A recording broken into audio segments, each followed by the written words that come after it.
नमस्कार, बहुत बहुत स्वागत करती हूँ आप सभी का भारत 24 पर। मैं हूँ आपके साथ पूर्णिमा मिश्रा और आप देख रहे हैं जवाब देना पड़ेगा, जिसमें आज बात होगी बिहार की, क्योंकि बिहार में रामनवमी पर हुई हिंसा की आग अभी ठंडी नहीं हुई। हिंसा की आग में झुलसे शहरों में अभी भी तनाव है, लेकिन बिहार में दावते इफ्तार पर जोर है। बिहार में इफ्तार की सियासत की परंपरा पुरानी है। पिछले साल राबड़ी देवी के घर जो इफ्तार पार्टी हुई, उसके बाद बिहार में राजनीतिक समीकरण बिगड़ चुका है। इस बार भी इफ्तार पार्टी से नई सियासत की शुरुआत हो रही है।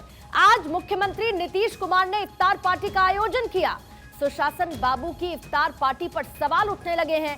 सवाल ये कि नीतीश कुमार की इफ्तार पार्टी से उनका सपना क्या पूरा होगा। नीतीश कुमार को विपक्ष पीएम पद का उम्मीदवार बनाएगा, वो भी ऐसे माहौल में जब बिहार में नीतीश कुमार हिंसा रोकने में नाकाम रहे। जवाब देना पड़ेगा में आज इसी मुद्दे पर होगी चर्चा। शामिल होंगे हमारे साथ कई खास मेहमान, लेकिन उससे पहले ये रिपोर्ट।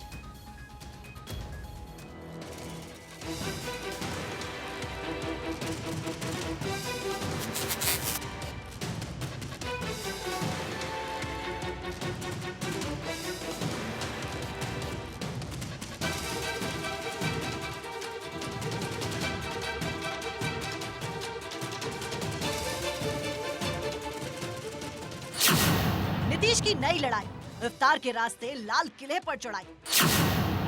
दंगे रोकने में नाकाम, इफ्तार पार्टी से बनेगा काम। रमजान में दावते इफ्तार, नीतीश का सपना होगा साकार। बिहार में रामनवमी पर 6 शहर दंगों की आग में झुलसते गए, जिसको रोकने में बिहार की नीतीश सरकार नाकाम रही। रामनवमी हिंसा पर शुरू सियासत अब इफ्तार की राजनीति में बदल गई है। यहाँ इफ्तार पर सियासत की परंपरा पुरानी है। पिछले साल राबड़ी देवी के घर पर हुई इफ्तार पार्टी के बाद बिहार में राजनीतिक समीकरण ही बिगड़ गया था। इस बार भी इफ्तार पार्टियों से नई सियासत की शुरुआत हो गई है। सुशासन बाबू नीतीश कुमार के आज दावते इफ्तार का आयोजन किया है। इफ्तार मौके पर बड़ी संख्या में लोगों को बुलाया गया है। वहीं 8 अप्रैल को उनकी पार्टी जेडीयू ने दावते इफ्तार का इंतजाम किया है। नीतीश कुमार की इफ्तार पार्टी को लेकर सवाल उठने लगे हैं कि जो मुख्यमंत्री प्रदेश में दंगे रोकने में नाकाम रहा, वो 2024 में लाल किले पर तिरंगा फहराने का सपना देख रहा है। ये हमारी अपील है कि भाई आपस में कोई तरह का ये सब नहीं होना चाहिए। आज तक हुआ ही नहीं, तो ऑल ऑफ ए सडन वहाँ काहे के लिए हुआ?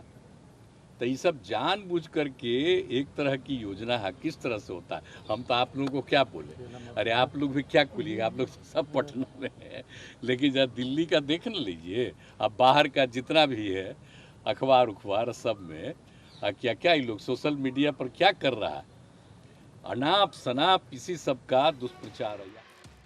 बिहार हिंसा के बीच की राजनीति में सरगर्मी जेडीयू ने यहाँ आयोजित इफ्तार पार्टी से शुरू हुई है। इस इफ्तार पार्टी में जहाँ नीतीश कुमार के बैठने का इंतजाम किया गया था, उसके पीछे लाल किले का बैकड्रॉप लगा था। पंडाल से संदेश देने की कोशिश हुई कि नीतीश पीएम पद के उम्मीदवार हैं। ये अलग बात है कि नीतीश कुमार इससे लगातार इंकार करते रहे हैं। हाँ, विपक्ष को एकजुट करने के प्रयासों में जुटने की बात वो जरूर कहते हैं। डिप्टी सीएम तेजस्वी यादव ने असेंबली में घोषणा की थी कि उन्हें न सीएम बनना है और न नीतीश कुमार को पीएम। लाल किला वाले पंडाल में नीतीश के जाने से बिहार की राजनीति में फिर ये कयासबाजी शुरू हो गई है कि पार्टी उन्हें पीएम फेस के रूप में देख रही है। इसी आयोजन पर बिहार में नया राजनीतिक विवाद शुरू हुआ है।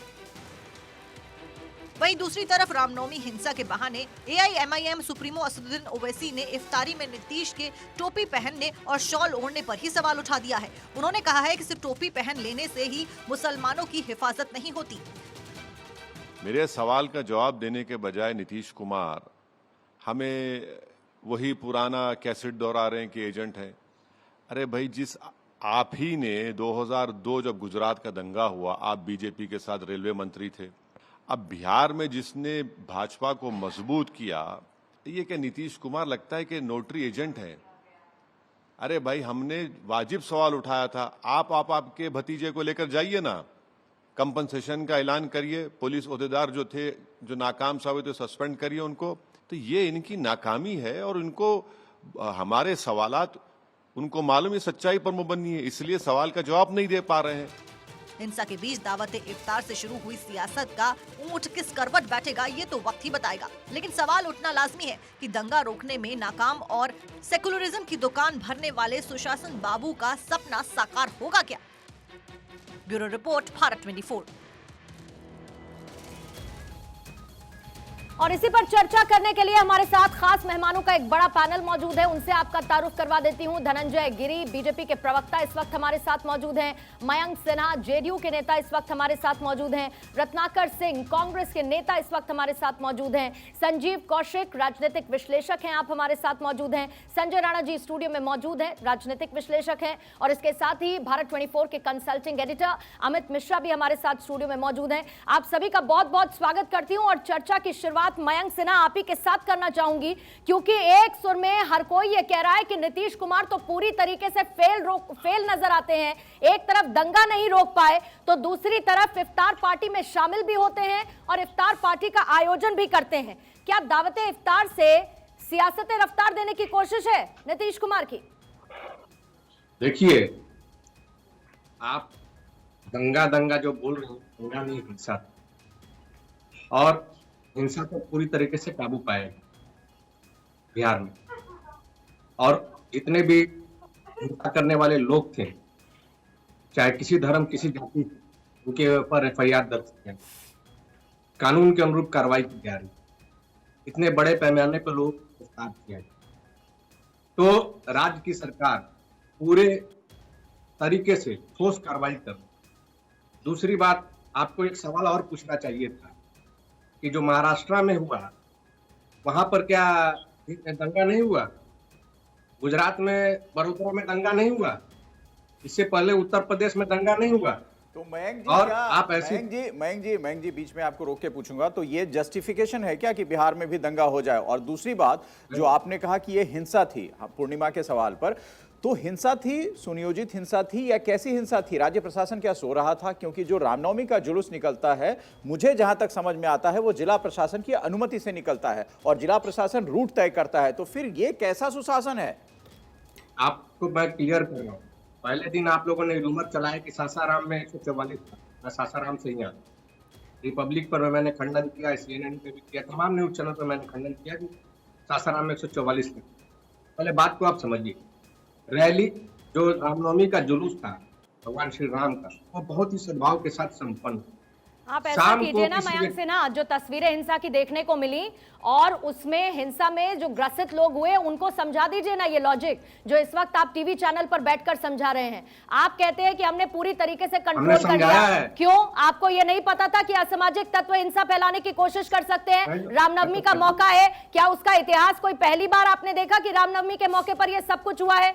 पुलिस प्रशासन पूरी तरीके से फेल नजर आता है। सीधे सीधे नीतीश कुमार कह देते हैं कि साजिशन हिंसा की गई, तो अपने आप को तो आप बचा लेंगे, लेकिन जिनके साथ हिंसा हुई, जो उस हिंसा से ग्रसित हुए, उनको कौन सा जस्टिफिकेशन देंगे आप मयंक सिन्हा?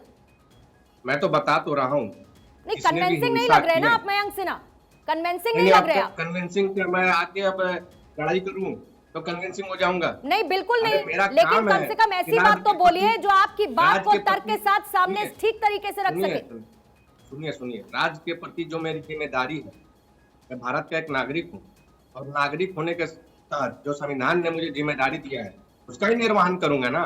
संविधान के अनुरूप की कार्रवाई होगी ना, संविधान के अनुरूप तो प्रशासन संविधान तो कार्रवाई ये भी कहता है कि इस तरीके के धार्मिक आयोजनों में कोई बाधा पैदा नहीं होनी चाहिए, लेकिन डर के साए में लोग बाहर निकलते हैं, हिंसा होती है, फिर उसको दंगा कह दो तो आप कह देते हैं नहीं जी आपने गलत कह दिया, आप इसको हिंसा कह दीजिए। धनंजय गिरी भी हमारे साथ मौजूद है, आप बीजेपी के प्रवक्ता है। सर, जल्दी से सबसे एक रिएक्शन लेते हुए फिर उसके बाद डिटेल में डिस्कस करेंगे। धनंजय गिरी, बीजेपी इस मामले को कैसे लेती हुई नजर आ रही है? क्योंकि पूरे बिहार में हमने देखा है कि इफ्तार पार्टी जो होती है उसका तो चलन पुराना है।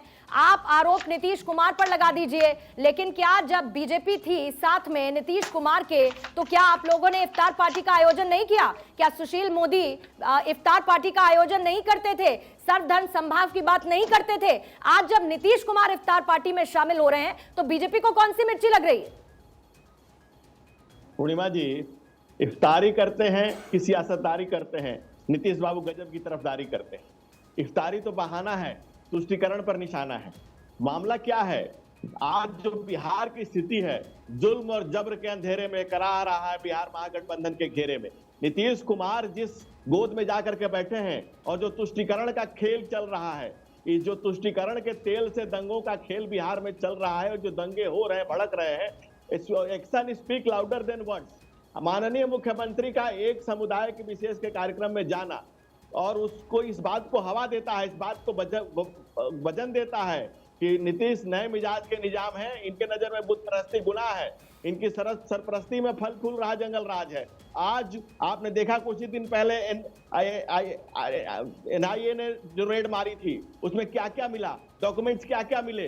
वैसी परिस्थितियों में और बंगाल और बिहार में जिस तरह की घटनाएं घट रही हैं, वो इस बात के जब संविधान में सेकुलर सब जोड़ा गया, धर्मनिरपेक्षता को जोड़ा गया, तो आर्टिकल 25, 26, 27 और 28 धनंजय जी लेकिन सवाल ये है, जो पूर्णिमा ने आपसे जानकारी चाहिए थी, सवाल ये है कि जब आप नीतीश कुमार के साथ होते हैं तब ये सारे सेकुलरिज्म की परिभाषाएं, नीतीश कुमार का व्यक्तित्व, क्या नीतीश कुमार किसके प्रति लॉयल हैं, ये तब आप नहीं देखते? तब भी तो इफ्तार होता है। और जैसा इसका तो बहुत पहले हमारे मिनिस्ट्री में आपको उत्तर दे दिया है कि संगत से गुण होता है। नहीं तो उस इफ्तार के रंग को सियासत का रंग देने की कोशिश की जा रही है ना। साफ साफ कहिए धनंजय गिरी, कैसे पिछले इतिहास को देखते हुए ऐसी इफ्तार पार्टी का फायदा उठाया जाए, उसको लेकर सियासत की जाए।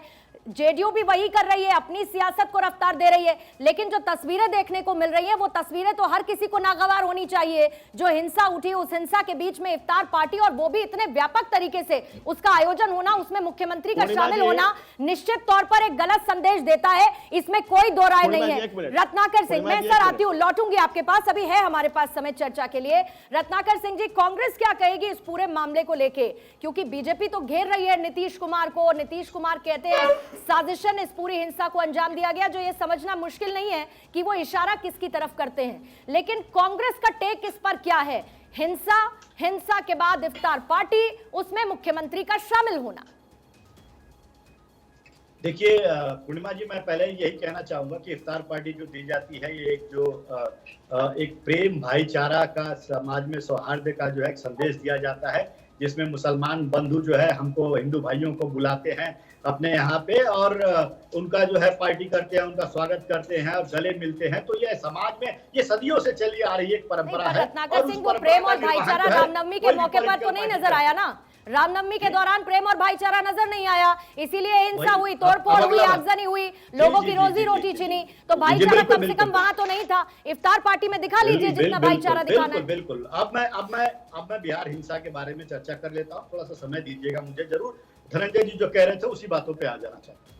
देखिए पूर्णिमा जी, आज भारतीय जनता पार्टी जो है जहां जहां पे ये कमजोर महसूस कर रही है, चाहे बंगाल हो चाहे बिहार, वहां पे वो हिंसा का माध्यम अपना रही है। और बिहार और बंगाल में जो हिंसा हुआ है, कोई अकस्मातिक हिंसा नहीं हुआ है, ये प्रायोजित हिंसा है। जब इनके बयानवीर लोग जब जहरीले भाषण देके, चाहे प्राची साध्वी हो, चाहे प्रज्ञा ठाकुर हो, चाहे अनुराग ठाकुर हो, इस तरह के बयानवीर लोग जब समाज में कटुता भरने का काम करेंगे, तो निश्चित रूप से जो आज के समाज में किस तरह का मैसेज जाएगा ये आप समझ सकती हैं। और जो जिसका परिणाम, लेकिन रत्नाकर जी एक चीज तो ठीक है, आपकी बात आप अपने तरीके से अपनी बात रख रहे हैं, वो अच्छी बात है। ये भाषण दे कोई और रहा है, आप जिस पर आरोप लगा रहे हैं भारतीय जनता पार्टी, ठीक है, कानून व्यवस्था तो भाई नीतीश कुमार के पास है ना, और कांग्रेस उनकी सरकार में सहभागी है। तो जब कानून व्यवस्था आपको संविधान के तहत राज्य के अधिकार में आता है, तो उस अधिकार का पालन क्यों नहीं वहां के प्रशासन करती है? मूल सवाल तो सिर्फ यही है कि भाई आप कोई भी भाषण देके भड़का रहा है, कोई भी वहां पर दंगे फैलाने की कोशिश कर रहा है, साजिश कर रहा है, तो फिर आपके राज्य की इंटेलिजेंस को क्या हवा नहीं लगती? और अगर हवा लगती है तो उस पर आप कार्रवाई क्यों नहीं करते? क्या मूक दर्शक बनकर राज्य प्रशासन ये देख रहा था कि यहां रामनवमी का जुलूस निकले, हिंसा फैले, फिर हम एक तरीके से राजनीतिक बयानों में अपने आप को उलझाएं? देखिए, निश्चित रूप से आपका कहना बिल्कुल सही है। अगर राज्य में कहीं पे भी हिंसा होती है तो उसको राज्य सरकार, राज्य प्रशासन की जिम्मेदारी होती है उसको हिंसा को कंट्रोल करना। जो वहां पे हमारी गठबंधन की सरकार है, उसने कंट्रोल करने का पूरा जो है प्रयास किया है, कंट्रोल भी हुआ है। लेकिन मेरा सवाल ये है, प्रमुख सवाल ये है कि आज पूरे देश में ये जो नफरत का माहौल फैलाने का काम कौन कर रहा है? लोगों के अंदर नफरती बीज बोने का काम कौन कर रहा है? यानी आज कि तो दंगा रत्नाकर सिंह आरोपी- आपकी बात से दंगा आरोपियों या फिर को मयंक टिकट सिन्हा दे की करके बात ये से सांसद में अगर पूरा एक सांसद क्रक्स बना में रहे हैं। निकालूं देश के तो लोकतंत्र धनंजय में गिरी उनको चुन कितने करके- दंगे करवाएगी फिर बीजेपी और कितनी हिंसा करवाएगी? आप बैठे रहते हैं और प्लानिंग करके एग्जीक्यूट करते हैं क्या? अगर जेडीयू और कांग्रेस की बात के हिसाब से जाया जाए, क्योंकि जहां जहां आपकी सरकार नहीं है आप सोचते हैं कैसे वहां का माहौल खराब कराया जाए और कैसे अपनी सरकार बनाने की कोशिश की जाए। क्या यही आपका इतिहास है? कांग्रेस और जेडीयू जैसा कहती है। पूर्णिमा जी, कांग्रेस के राज में जितने दंगे हुए हैं उतने देश में कभी दंगे हुए ही नहीं। दूसरा, कांग्रेस के प्रधानमंत्री झूठ बोलने का काम भारतीय जनता पार्टी के लोग करते हैं। सदन में गृह मंत्री ने बताया कि देश में कितने दंगे हुए हैं और जब ये कहते हैं कि देश में दंगे नहीं हुए, दंगा मुक्त देश बनाया गया है, तो आपको कैसे आंकड़े देते हैं कि देश भर में 26 आपके शासनकाल में दंगे हुए हैं? ये जरा बता दीजिए। अरे जब दंगे के आरोपी सांसद को आप लोकतंत्र के मंदिर में बिठा देंगे तो देश का हाल क्या होगा? एक काम करिए, आप लोग अपनी अपनी पार्टी के सब क्रिमिनल बैकग्राउंड निकाल लीजिए नेताओं के, और उसके बाद एक दूसरे पर लांछन लगाइएगा, एक दूसरे पर कीचड़ उछालिएगा। कोई ऐसी पार्टी नहीं है जिसमें भ्रष्टाचारी और क्रिमिनल रिकॉर्ड वाले लोग ना हो। एडीआर की रिपोर्ट उठा के देख लीजिए और उसके बाद बताइएगा कि कौन कितना बात साफ है। उसके बाद एक दूसरे पर आरोप प्रत्यारोप कीजिएगा। संजीव कौशिक जी, संजय राणा जी भी हमारे साथ मौजूद है और उसके बाद अमित मैं आपके पास भी आऊंगी। लेकिन संजीव कौशिक, कुल मिलाकर ये क्या है? मेरा पहला सवाल यही था कि दावते इफ्तार के साथ क्या सियासत रफ्तार देने की कोशिश की जा रही है? कैसे अपनी सियासत को चमकाया जाए? नीतीश कुमार जो खुद को एक सेक्युलर फेस बताते हैं, लेकिन ऐसे में जब इतनी ज्यादा हिंसा हुई है बिहार के अंदर और दूसरी तरफ इफ्तार पार्टी में शामिल होना, असदुद्दीन ओवैसी उनको लेकर हमलावर लगातार हैं। वो कह देते हैं कि टोपी पहनने से कोई मुस्लिमों का रक्षक नहीं बन जाता है। तो नीतीश कुमार पर सवाल ना उठे तो कैसे ना उठे?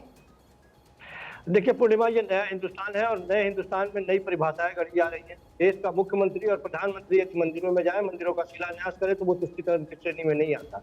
यदि देश का मुख्यमंत्री कहीं इफ्तार पार्टी में चला जाता है तो ये तुष्टीकरण की श्रेणी में चला जाता है। मैं दूसरी बात कह रहा हूँ कि निश्चित तौर पे बिहार में यदि इस तरह के दंगे हुए हैं तो उसके लिए देश के सूबे के मुख्यमंत्री जिम्मेवार है और सरकार वहां जिम्मेवार है। उनको तत्पर होना चाहिए। उनको जानकारी है कि यहाँ हमारे ही राज्य में या अलग अलग राज्यों में जिस तरह से ध्रुवीकरण की राजनीति करने वाले ऐसे लोग या जो हम कह सकते हैं राजनीति की श्रेणी में मैं इनको रखता हूँ, वो लोग और माहौल बिगाड़ करके वो अपनी रोटी सेक सकते हैं, तो उनके लिए उनको तत्पर होना चाहिए। तो पहले कार्रवाई करनी चाहिए। तौर पे ये इंटेलिजेंस का जोर है, सतर्क रहना चाहिए। लेकिन सवाल क्या है कि इन राजनीतिक किसको लाभ और किसको हानि होता है? एक उत्तरी ध्रुव और दोनों का स्टेटमेंट आपने ये वो लोग हैं जो लोग संख्यक की राजनीति करने वाले क्या जिन दो खानों पर। संजीव कौशिक, मैं चाहूंगी आपकी थोड़े ऑडियो में करेक्शन होना चाहिए। इस वक्त आपकी आवाज थोड़ी सी कटते हुए आ रही है। मैं आपके पास लौटूंगी। संजय राणा, आप ही के साथ मैं इस पर अब रिएक्शन ले लूंगी और उसके बाद अमित मैं आपके पास आती हूँ। संजय राणा, कुल मिलाकर जो आरोप प्रत्यारोप है, सियासत में कोई नई बात नहीं है, आरोप प्रत्यारोप लगता है। बीजेपी को घेरा जाता है, अपने बचाव में कह देते हैं सुनियोजित साजिश थी, आरोप बीजेपी पर लगता है, बीजेपी आरोप लगा देती है कि भाई आप मैनेज नहीं कर पाए। लेकिन ऐसे में कुल मिलाकर इसमें पूरी तरीके से क्या पॉलिटिकल प्रोपेगेंडा तलाशने की कोशिश की जा रही है, या सच में नीतीश कुमार ऐसे समय में एक गलती कर गए और ऐसे में उनको कोशिश करना चाहिए था कि जो हिंसा से प्रभावित लोग हैं उनकी मदद करें, दूसरी तरफ इस बात का एनालिसिस करें कि उनका लॉ एंड ऑर्डर फेल कैसे हुआ, ना कि वो इफ्तार पार्टी का आयोजन करें, इफ्तार पार्टी में शामिल हो जिसके पीछे लाल किले की तस्वीर लगी हो। Good afternoon to my fellow panelist. देखिए, ऐसा है कि जब एक कहावत बहुत फेमस है कि डूबते को तिनके के सहारा, तो नीतीश कुमार की राजनीतिक जो जमीन है वो डूब चुकी है बिहार के अंदर, वो एकदम धराशायी हो चुकी है और वो ढूंढ रहे हैं तुष्टीकरण के सहारे कि उनकी नैया पार लग जाए। जहां तक आपने प्रश्न पूछा कि भाई ये लाल किले की फोटो लगा करके अपनी राजनीति चमकाने की कोशिश कर रहे हैं या इनके सहारे, देखिए लाल किले की तस्वीर लगा देने से कोई प्रधानमंत्री नहीं बन जाता। प्रधानमंत्री बनने के लिए कहीं ना कहीं कुछ कार्य करने पड़ते हैं। जो आदमी अपनी जमीन नहीं संभाल पा रहा वो देश की जमीन कैसे संभालेगा। अब आते हैं मुख्य प्रश्न पे जो आपने पूछा है कि ये जो उन्होंने अपनी छवि खराब की कि नहीं। बिल्कुल, देखिए ऐसे एक मुख्यमंत्री होता है, वो स्टेट का एक तरह से हेड होता है। स्टेट हेड को सारे समुदाय हो चाहे कोई भी हो, हर जनता का ख्याल रखना उसका कर्तव्य होता है। तो अगर ये दंगे या कुछ भी हादसा बोलते हैं, जो उनके भाषा में बोले, वो हादसा भी हुआ है तो उनको हादसे के ऊपर कार्रवाई करनी चाहिए थी और एनालिसिस करना था जैसा आपने बोला, और उसमें फाइंड आउट करना था कहां पे गलतियां हो, दोबारा रिपीट ना हो। ये बोल रहे हैं कि भारतीय जनता पार्टी ने सुनियोजित तरीके से कराया, हम मान लेते भारतीय जनता पार्टी ने कराया, तो क्या आप सो रहे थे? क्या आपका पुलिस प्रशासन सो रहा था? आपके इंटेलिजेंस सो रही थी? आपके सारे अधिकारी सो रहे थे? अरे अगर ऐसा ही है, आपको ऐसा लग रहा है कि भारतीय जनता पार्टी इतनी पावरफुल है, कहीं भी कुछ भी करा सकती है, हमें लगता है भारतीय जनता पार्टी को शासन देना चाहिए, वो आपसे बेहतर चला लेंगे, कम से कम देश में दंगा तो नहीं कराएंगे। आपको इस तरह की हरकतों से आपको दूरियां बनाए रखना चाहिए। आप किसी भी धार्मिक स्थल पर जा सकते हैं, कोई भी पार्टी अटेंड कर विपक्ष सकते को हैं। खत्म कर देंगे क्या नहीं, फिर विपक्ष संजय को- राणा जी? नहीं। अगर बीजेपी की सरकार हर राज्य में होने लगेगी तो विपक्ष कहाँ रहेगा? पूर्णिमा जी, ये फिर बताइए। तर्क और उसका जवाब कहां से आएगा? फिर क्रिया की प्रतिक्रिया कहां से आएगी? फिर आरोप प्रत्यारोप का दौर कैसे होगा?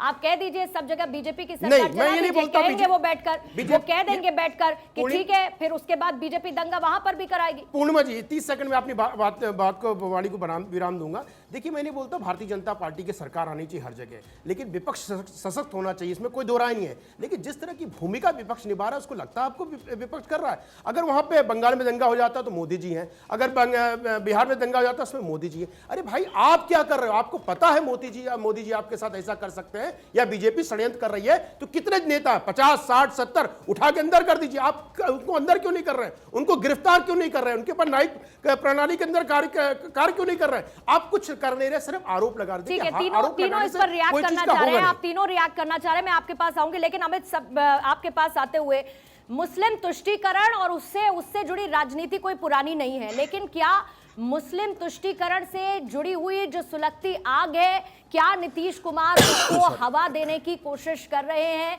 जबकि क्लियर ये नजर आता है कि स्टेट लॉ एंड ऑर्डर का 100% फेलियर है, जैसी तस्वीरें रामनवमी में देखने को मिली।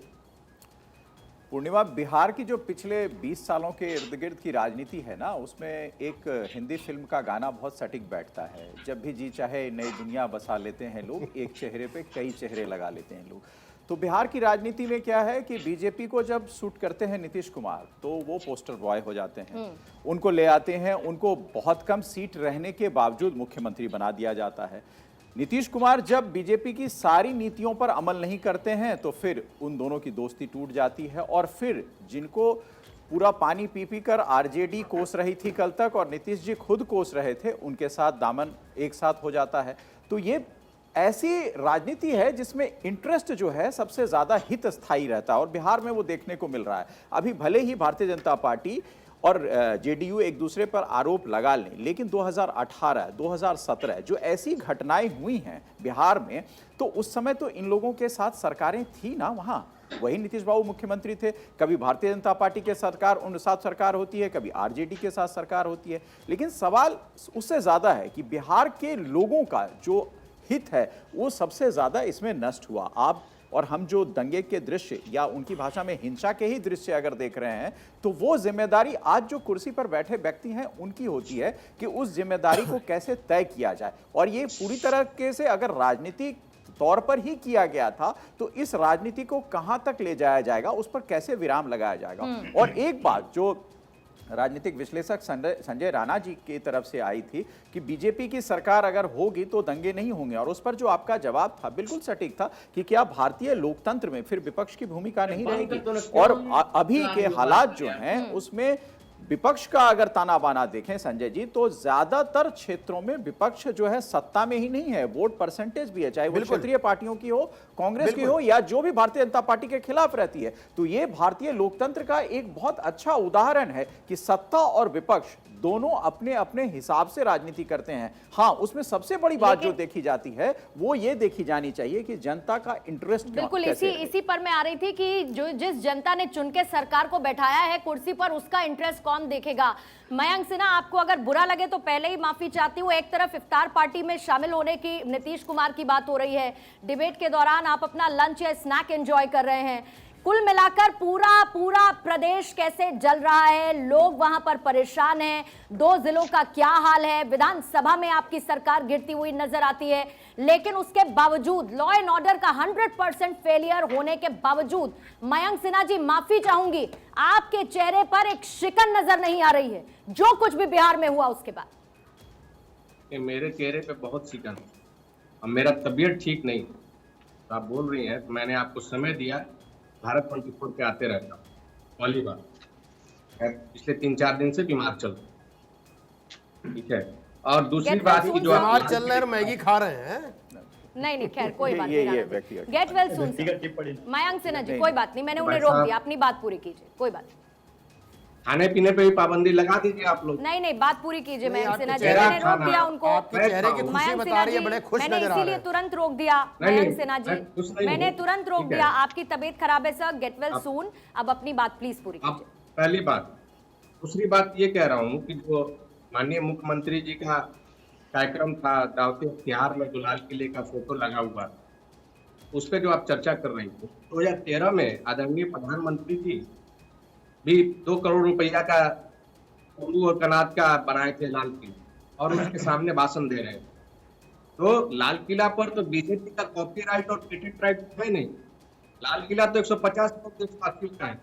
और हमारे भाई जो संजय राणा बोल रहे हैं कि हमने बीजेपी पर आरोप लगाया है और राज्य में दंगा भड़काने का काम, मैंने अभी धनंजय के बड़े बहुत सम्मान करते हैं, बहुत अच्छे प्रवक्ता है, भारतीय जनता पार्टी में बहुत अच्छा स्थान है, और हम कभी ये बात नहीं बोल रहे हैं कि भारतीय जनता पार्टी के लोग दंगा भड़काने का काम। मैंने शुरू से ये कहा कि जो व्यक्ति हिंसा में लिप्त है, या किसी पार्टी का हो, किसी दल का, उसके ऊपर सरकार कार्रवाई कर रही है और कार्रवाई करते हुए आ रही है। FIR दर्ज। हम कोई भी पार्टी नहीं चाहती है किसी भी इस तरह का जो बर्ताव करने वाला व्यक्ति पार्टी में शामिल हो। मैं किसी पार्टी को लेकर क्वेश्चन नहीं उठा सकता हूँ, क्योंकि उनका अपना संविधान है, वो अपने संविधान के अनुसार चलते हैं। लेकिन मयंक सिन्हा, आग लगने के बाद तो आग तो बुझाई जाएगी ही ना, आग मैं लगने बता के तो रहा लिए हूँ। छोड़ थोड़ी दी जाएगी। लेकिन मैं बड़ा बता सवाल तो- तो ये है ना कि आग लगती क्यों है। सारा का सारा आधार तो उस बात का, उस सवाल का यही घूम फिर के आता है कि आग लगती क्यों है। आग लगने के बाद तो आप बुझाएंगे, लेकिन उस आग में जो जल गए, जो राख हो गए, जो बर्बाद हो गए, उसका क्या होगा? मैडम, ये कोई नेचुरल घटना तो था नहीं। अरे सर, नेचुरल घटना था। नहीं थी। तो मैं तो कह रही unnatural हूँ, घटना तो आपके काबू मंत्री पाया जाता है साहब ना। नीतीश कुमार खुद कह रहे हैं कि सुनियोजित साजिश आप थी, एक बिल्कुल बात जांच बताइए होगी। कि इससे- लेकिन इससे इंटेलिजेंस मेरी सो बात- रही थी क्या मयंक सिन्हा? मेरी बात सुन लीजिए। इंटेलिजेंस मेरी बात सो सुन रही थी क्या? नहीं, मैं इंटेलिजेंस को बता रहा हूं। भनक नहीं लगी? रामनवमी बता पर रहा किस हूं। तरीके का मेरी बात उपद्रव होता है, सुनिए। क्या इसके इंटेल इनपुट्स नहीं है आपकी इंटेलिजेंस के पास? बात सुन लीजिए पूर्णिमा जी, पूर्णिमा मिश्रा जी, बात सुन लीजिए। दिल्ली में इंटेलिजेंस को नहीं खबर था जब अरे इतना बड़ा सर, दंगा बिहार हो की गया बात दिल्ली में। कीजिए ना। नहीं, जल आप- इस वक्त आप- बिहार रहा है, क्यों आपका घर जले, आपको आप क्या कौन- दूसरे के कौन घर पे जाता है जाएंगे कि पानी बिहार डालकर आग दिल्ली बुझाने के लिए? में तो- पहले अपना घर दिल्ली में बचाएंगे ना, कितनी बड़ी- अपना घर दिल्ली पहले में- बचाएंगे मयंक जी, या फिर दिल्ली में दूसरे तो- के घर पे जाएंगे पानी अरे, डालने के लिए? आप मेरे घर पे क्वेश्चन पूछिएगा। अरे तो सर, आप- मैं नहीं, क्या नहीं, कह रही हूँ, मयंक आप ही जी, का घर है ना बिहार। हाँ? बिहार आपका घर मैं है तो कि नहीं बता है? ही तो रहा हूँ। जेडीयू मैं तो सरकार बता है, ही तो रहा जेडीयू हूँ। माई बाप है, जेडीयू वहाँ की सरकार अरे, चलाती मैं तो बता है, ही लोगों तो का रहा हूँ। पालन पोषण करती है, उनके लिए नीतियां बनाती है। तो बिहार आपका घर हुआ या नहीं हुआ? मैं बता रहा हूँ आपको। मयंक जी, और दूसरी एक महत्वपूर्ण बात है कि अगर आपके यहाँ कोई हादसा या कोई क्रिया होती है तो आप उदाहरण दूसरे स्टेट का थोड़ी देंगे। दूसरे स्टेट में अगर वो हो गई तो उसकी पुनरावृत्ति बिहार करेगा क्या? ये कोई जस्टिफिकेशन नहीं है कि दिल्ली में justification सरकार नहीं। थी, दिल्ली में गृह मंत्रालय के अधीन आता है, फिर दंगे कैसे हो गए? ठीक है, मान लिया कि दिल्ली में दंगे हो गए, वो नहीं होने चाहिए, लेकिन क्या बिहार में वो दंगे होंगे? वो जस्टिफिकेशन है क्या इसका? मैं ये कह रहा हूँ कि जस्टिफिकेशन नहीं है। राज्य में कहीं भी देश में दंगा हो तो नुकसान हर व्यक्ति का होता है, चाहे वो किसी धर्म का हो, किसी समुदाय का हो, और सरकार कार्रवाई कर रही है। इसी नहीं है ना कि सरकार सो गई, नहीं कार्रवाई कर रही ठीक है। है सर, मैं इसी आपकी बात के साथ दोबारा से आपके पास लौटूंगी और वापस से चर्चा की तरफ लौटते हुए। और धनंजय गिरि जी, आप कुछ बहुत देर से कहना चाह रहे थे, अपनी आप बात पूरी कर लीजिए, उसके बाद फिर मैं आपके सामने अगला सवाल रखूंगी। धनंजय जी। पूर्णिमा जी, हमारे प्रदेश अध्यक्ष ने कहा है कि ओम जल रहा था निरोक्ति बचा रहा है। आज बिहार जल रहा है और नीतीश कुमार लाल किले का खाब सजा रहे हैं। हमारे एक पैनलिस्ट कह रहे थे कि जो मंदिर में जाएं तो सेकुलर है और फिर रोजा में जाएं। भाई, जो व्रत रखता है उसका उद्यापन करता है, एक सिस्टम है। जो रोजा रखता है वो उसकी इफ्तारी करता है। इसका जवाब राहत इंदौर ने दिया हुआ है। ईमानदारी समझता है, रोजा नहीं रखता पर इफ्तारी समझता है। नीतीश कुमार है बिना सरोकार के और बिना जिस तरह से बिहार पूरा बीमार, तो पूरा बिहार ही पड़ा हुआ है। उस बीमार कोई नहीं है। नीतीश कुमार का मुझको यारो माफ करना, मैं नशे में हूँ, नींद में हूँ। नींद में इसलिए हूँ कि ताकि ख्वाब आए और ख्वाब में सही में पीएम बन जाऊं। जिस प्रदेश का मुखिया सपने में जी रहा हो, उस प्रदेश के संसाधनों की लूट मची हुई है। बिहार का जनाजा निकल रहा है। बिहार की जो बदहाल स्थिति है, और आप हर चीज के लिए बीजेपी जिम्मेदार है, कांग्रेस का भाई कांग्रेस के प्रधानमंत्री ने ऑन रिकॉर्ड कहा था कि देश के संसाधनों पर पहला हक मुसलमानों का है। इस तरह की तुष्टीकरण से इस देश का सत्यानाश करने वाले लोग और दंगों की आग में देश को दहलाने वाले लोग आज भारतीय जनता पार्टी के साथ साथ इस देश का बहुसंख्यक समाज सबल समर्थ होकर के खड़ा हो रहा है। तो इनके